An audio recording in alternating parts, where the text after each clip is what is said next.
Hari ini untuk B Indo kita mulai masuk ke tema 7, hewan dan tumbuhan peliharaan. Kalau kita punya tumbuhan atau hewan peliharaan, sudah Miss katakan tadi ya, harus dijaga dengan baik. Hewan sama tumbuhan kan sama seperti kita, tetap makhluk hidup, butuh makan ya. Harus dirawat, harus diurus. Nah, tadi juga Miss jelaskan tentang fabel ya. Kita sudah baca ceritanya tadi. Fabel atau dongeng adalah Fabel atau dongeng binatang adalah sebuah cerita pendek yang menjadikan binatang sebagai tokoh dan memiliki karakter serta sifat manusia. Fabel adalah cerita fiksi atau cerita yang tidak berdasarkan kisah nyata. Jadi kalau fabel ini ceritanya dia tentang hewan-hewan yang bisa berbicara seperti manusia, tapi ini tidak nyata ya. Ini hanya hayalan, berhayal untuk si pembuat cerita ya. Tapi biasanya fabel ini dia mempunyai pesan di dalam setiap ceritanya ya. Pesannya tentang apa, kita harus apa, kita tidak boleh apa, kita harus bagaimana, seperti itu ya. Nah, dalam fabel ini kita bisa menemukan isi cerita. Kita bisa menceritakan kembali dongeng-dongeng yang sudah kita baca ya. Tadi ada Koko si ikan, ada kisah tupai dan kera ya. Jadi di dalam setiap cerita tuh ada unsur-unsurnya, ada tema, ada tokoh, ada watak, latar belakang, alur, amanat. Apa sih tema itu? Tema itu adalah pokok pikiran yang melandasi sebuah cerita. Tentang apa temanya ini?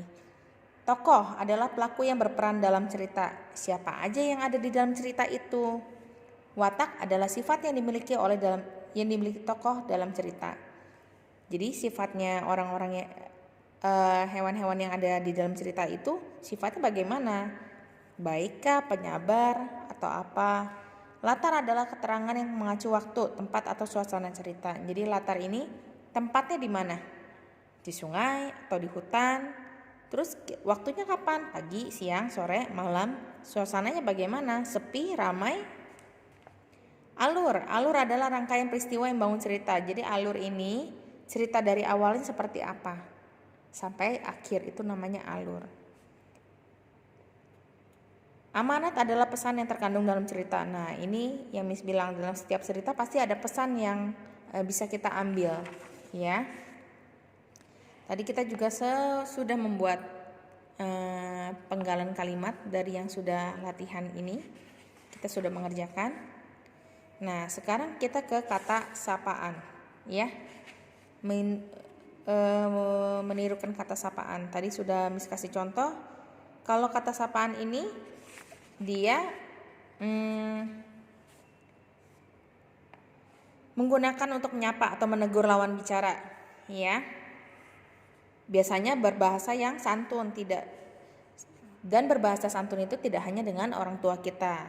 Dengan siapapun kita harus berbicara santun ya. Santun itu sopan, tidak marah-marah, tidak teriak-teriak. Oke. Selain nama diri dan panggilan keluarga, kata sapaan juga digunakan pada nama gelar atau profesi. Misalnya kapten, dokter, lurah, dan camat. Selain itu dapat juga berupa nyonya, tuan, nona. Ada pula kata sapaan berupa nama pelaku seperti penonton, peserta, pendengar, atau hadirin. Nah, itu bisa termasuk dalam kata sapaan. Contohnya di sini, Ibu, aku berangkat sekolah ya. Aku boleh pinjam pensil, Kak? Saya sakit batuk, dokter. Ada yang bisa saya bantu, Tuan? Hadirin dipersilakan berdiri. Nah, ini contoh